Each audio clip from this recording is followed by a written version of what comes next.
Bonjour à tous et bienvenue pour cette nouvelle vidéo calendrier de l'Avent littéraire. Aujourd'hui nous sommes le 12 décembre 2025, donc toujours numéro 12 de ce calendrier de l'Avent. Nous sommes plus qu'à 12 jours du réveillon et à 13 jours donc de Noël. Alors, il va y avoir des anecdotes évidemment, conseils de lecteur et conseils de lecture avec un conseil de lecteur qui est assez intéressant, c'est une question qui m'a été posée. Comment dégager les thématiques d'un classique pour ensuite les mettre en relation avec d'autres livres, par exemple dans le cadre d'un concours. En fait, c'est toujours dans l'idée de comment, qu'est-ce qu'on fait de nos lectures en fait. Est-ce qu'on prend juste du plaisir ou est-ce que il faut forcément en dégager quelque chose, réfléchir, etc. Ça dépend quel est l'objectif de votre lecture. Si dans le cadre de la préparation d'un concours, évidemment la lecture va pas être la même et je vous encourage évidemment à prendre plein de notes. Mais si en fait c'est de prendre du plaisir avec malgré tout que ça puisse nous servir par la suite, moi ce que je peux vous proposer, c'est déjà de vous faire une petite fiche en fait. Malgré que c'est une lecture plaisir, si vous voulez vraiment un jour éventuellement que ça vous serve, c'est de vous faire une petite fiche. Déjà, dans quelle période de l'histoire ça se passe, voilà. Dans quelle période de l'histoire ça se passe. Quelle est l'intrigue en fait, de quoi ça parle de manière générale, quelle est l'intrigue de manière générale. Est-ce que c'est une histoire d'amour? Est-ce que c'est une histoire de guerre? Est-ce que c'est une histoire d'amitié? Est-ce que c'est une histoire de cœur? Donc la grande thématique, le cœur de l'intrigue, sans aller encore jusqu'au thème, mais au moins jusqu'au cœur de l'intrigue. Ensuite, est-ce qu'on est dans un roman réaliste ou non? Est-ce que c'est de la science-fiction, de la fantasy? Est-ce que, voyez, est-ce que c'est un roman réaliste ou non? Parce que si c'est pas un roman réaliste, vous allez y voir d'autres choses ou non. Est-ce que ça aborde des sujets qui vont au-delà de l'histoire? Est-ce que pendant le roman est abordé, je ne sais pas moi, le contexte historique de l'époque? Est-ce que c'est abordé des sujets politiques? Est-ce que sont abordés des grands débats intellectuels? Ça aussi, c'est intéressant. Et enfin, ben oui, les grandes thématiques qui s'en dégagent, mais tout en restant extrêmement vague. Voilà, c'est vraiment tout en restant extrêmement vague. Par exemple, la thématique de la guerre, la thématique de l'opposition à la guerre ou non, la thématique de la condition des femmes, la condition des populations les plus modestes, des thématiques sur, par exemple, je ne sais pas moi, le rapport à l'argent. Vous voyez, des grands mots qui vous viennent comme ça en tête. Vous pouvez le faire pendant la lecture. Sur votre fiche de lecture, vous avez une petite partie thématique et vous les remplissez de manière très vague et tout ce qui vous vient en tête, peu importe, vous n'allez pas être évalué de toute façon, mais au moins tout ce qui vous vient en tête. Et en plus de ça, si vous avez des citations qui, on va dire, agrémentent ça. Mais il ne faut pas que ce soit quelque chose de contraignant et que vous lisiez en vous disant tiens, il faut que je remplisse. Il faut que ça vous semble évident parce que l'important, c'est vraiment de conserver le plaisir de la lecture. Ça, c'est vraiment le conseil que je peux vous donner, c'est que, à moins que ce soit vraiment dans le cadre spécifique d'un concours, d'une prépa, de quelque chose, gardez toujours en tête que la lecture doit être un plaisir. Et si cette thématique, si ce mot vous apparaît évident en tête comme ça, c'est que ça l'est. Donc notez-le.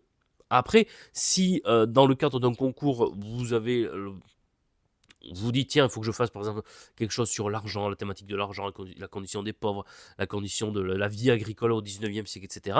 Vous allez voir toutes les fiches des livres que vous avez lus, et ça va vous revenir les grands thèmes, et puis après vous pouvez vous renseigner davantage, aller voir des analyses qui sont disponibles sur Internet, des analyses qui sont disponibles par podcast, par vidéo, mais vous aurez déjà fait un premier tri, une sorte d'index dans vos fiches en disant voilà les grandes thématiques. Vous n'avez pas besoin de l'analyser votre livre.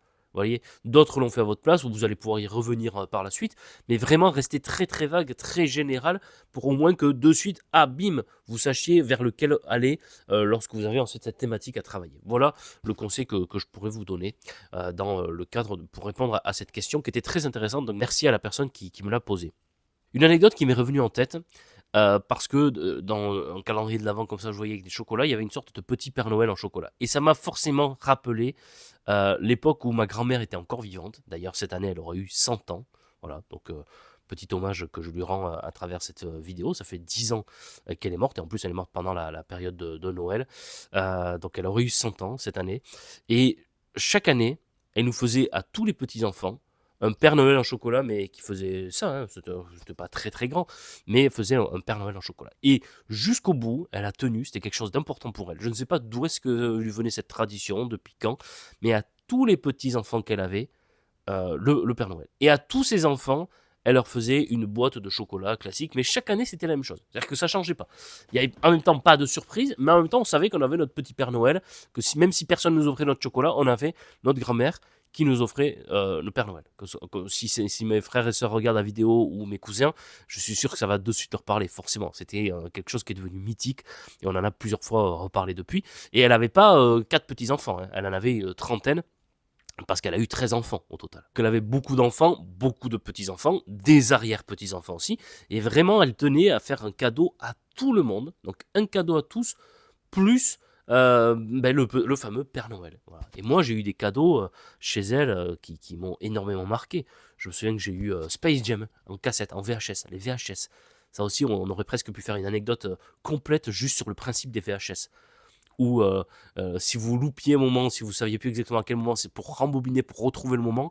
Parfois, vous passiez 1 heure, vous mettiez plus de temps à retrouver le moment avec rembobiner, avancer, recul, etc. Alors, ce qui était génial, c'est quand il y a un magnétoscope qui faisait le x4, x8. Alors là, c'était le magnétoscope. Ça, c'était les plus riches. Voilà. Moi, j'avais le magnétoscope x2. Ça avançait juste x2. Mais il y en avait qui avaient jusqu'à x8, voire x16. Et après, avec les lecteurs DVD qui sont arrivés, là, on pouvait même changer de chapitre et tout, c'était n'importe quoi. Et donc, j'ai eu la VHS de Space Jam, où Michael Jordan qui joue avec les Looney Tunes au basket. J'ai adoré ce film, je l'ai vu, mais 50 fois, parce que j'en avais pas beaucoup, donc les peu que j'avais, je les ai vus 50 fois. Elle m'avait offert aussi un sac à dos, que j'ai toujours d'ailleurs, un sac à dos que j'ai toujours, et également la cassette VHS de Peter Pan. Celui-là aussi, je peux vous dire que je l'ai regardé mais 50 000 fois.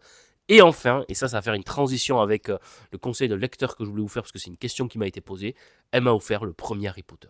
Voilà, on est fin des années 90, j'ai 10 ans, et elle m'offre Harry Potter, 98 ou 99, je sais plus exactement quelle année.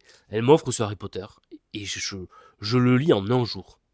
Je le commence là chez elle, je me souviens, parce qu'après on restait 1 ou 2 heures, et puis moi j'avais hâte de rentrer chez nous parce que pour déballer tous les cadeaux, parce qu'on allait chez elle et après on rentrait chez nous pour déballer tous les cadeaux. J'avais qu'une hâte, c'était de rentrer. Au bout d'un moment, le cousin qui explique machin, etc. Oui, nous, Mathieu. Oui, enfin, est-ce qu'on peut rentrer, maman? Enfin, j'avais qu'une hâte, c'était de rentrer. Donc en attendant, pour faire passer le temps, je commence à lire le livre. Et je tourne les pages. Et je l'ai fini dans la journée, sans mentir, hein. C'est-à-dire qu'on est rentré, j'ai déballé les cadeaux, j'y pensais plus au livre, je vais pas vous mentir, je vais pas vous faire croire que j'étais encore dans mon livre, non, le moment des cadeaux, j'étais dans les cadeaux. J'ai mangé, mais à chaque fois que, j'avais fini les pommes dauphines, je rentrais vite dans la chambre pour aller lire, je l'ai fini dans la journée, voilà. J'ai été, mais, émerveillé. Et je me souviens très bien que le lendemain ou le surlendemain, j'avais reçu un petit peu d'argent de poche et tout au moment de Noël. Je demande à mon père, je crois, oui c'était ça, c'était à mon père, d'aller au Leclerc de notre ville, enfin de la ville d'à côté, parce que là où on vit, il n'y avait pas de Leclerc, mais la ville côté, pour m'acheter le 2 et le 3. Mais ça a été vraiment un coup de foudre. Et je crois que c'est ça ensuite qui m'a propulsé vers la littérature. Voilà. Donc merci à ma grand-mère pour ce cadeau. Mais d'ailleurs, ma grand-mère, je l'ai jamais vue, ni elle m'a jamais transmis le plaisir de la lecture. Je pourrais pas dire ça. Mais chez elle, il y avait plein de livres comme ça, de la bibliothèque rose et de la bibliothèque verte, avec les clubs des 5 et tout. Mais un fait assez étrange, on n'avait pas le droit d'y toucher. C'est-à-dire qu'on c'était des lectures qui pouvaient être adaptées plutôt à notre âge, mais on n'y touchait pas. Et puis il y avait des livres aussi, je pense que des choses qu'elle a récupérées d'héritage ou de cousins, de cousines, je ne sais pas. Mais il y avait aussi des livres comme ça, vous savez, des vieux livres avec 4-5 livres à l'intérieur. Bon, elle les lisait pas, je la voyais pas les lire, mais j'ai été entouré quand même chez elle. Il y avait une petite salle en fait qui à l'époque apparemment leur servait pour manger. En fait, c'était une chambre parce qu'ils vivaient dans un petit endroit. Donc en fait, une des chambres se transformait en salon pour manger pendant la période du manger. Donc enfin, ça devait être une organisation, j'imagine même pas. Et en fait, dans cet endroit-là, elle en avait fait une sorte de salle de jeu pour les petits-enfants, avec donc des livres. Et donc, je voyais quand même ces livres, et ça me fascinait, c'était quelque chose qui me fascinait. Donc, indirectement, elle m'a quand même transmis, sans le vouloir, et elle, c'était une lectrice de livres beaucoup sur la santé. Voilà, c'est assez étonnant, c'est-à-dire que je me souviens un jour, ma mère me dit, tiens, on va lui offrir le dictionnaire des médicaments. Non mais c'est véridique, hein, c'est une vraie anecdote. On lui offre le dictionnaire des médicaments. Et elle était folle de joie. Elle était là, oh c'est génial et tout, je vais le lire et tout. Dictionnaire des médicaments. Alors elle n'était pas du tout dans le métier de la santé, pas du tout, hein. Elle n'avait pas fait d'études, elle a travaillé à partir de 11 ans à l'époque, enfin, voilà, elle a grandi dans une campagne, pas du tout, elle n'a pas fait d'études de santé, mais elle était contente qu'on lui offre un dictionnaire des médicaments. Donc il y avait quand même quelque chose, vous voyez, chez elle, qui m'a un peu transmis malgré tout la frénésie de la lecture. Voilà, c'était une vidéo un peu hommage à elle, l'année de ses 100 ans, et voilà, c'était l'anecdote du jour. Et puis en même temps, donc des conseils de lecteur, je vous disais Harry Potter. Des gens m'ont demandé comment faire lire des enfants et des adolescents. Franchement, Harry Potter, c'est extraordinaire. Mais faites-leur lire Harry Potter, avec la promesse ensuite de leur montrer les films, mais faites-leur lire Harry Potter. Vous avez le monde de Narnia aussi, qui est plutôt adapté à des enfants. Et puis quelqu'un qui est vraiment génial, c'est Roald Dahl. Voilà. Roald Dahl, en plus, ce qui est bien avec Roald Dahl, c'est qu'il est adapté à tous les âges. Vous voyez, il y a de plus petits, vers de 6-7 ans, même jusqu'à 12-13 ans, vous pouvez lire du Roald Dahl, et il a même fait des nouvelles pour adultes, mais comme ça, je peux vous en citer plusieurs comme ça à la volée, Dany, champion du monde, Sacrée sorcière, Charlie et la chocolaterie, Mathilda, qui est très certainement mon préféré, James et la grosse pêche, enfin bref, fantastique Monsieur Renard, qui est extraordinaire aussi. Voilà, donc Mathilde, Roald Dahl, c'est vraiment un auteur pour moi adapté aux enfants et aux adolescents. Mais vous avez même du Jules Verne qui peut être adapté à un des jeunes adolescents. Le Tour du monde à 80 jours, ça peut être lu par un adolescent. Voilà, donc pour les adolescents, pour les jeunes enfants, franchement, je vous conseille Harry Potter et Roald Dahl. Voilà. C'est les deux grands conseils que je peux vous donner et qui marchent encore. Voilà. Moi, en tout cas, ça a marché à la maison. Roald Dahl, c'est vraiment un truc que tout le monde aime. Même ceux qui aiment pas trop lire, ils sont de suite pris par l'ambiance et donc je pense que vous vous tromperez pas avec Roald Dahl. Voilà. Prenez soin de vous, lisez des livres et puis à demain pour donc une nouvelle vidéo calendrier de l'Avent. Au revoir.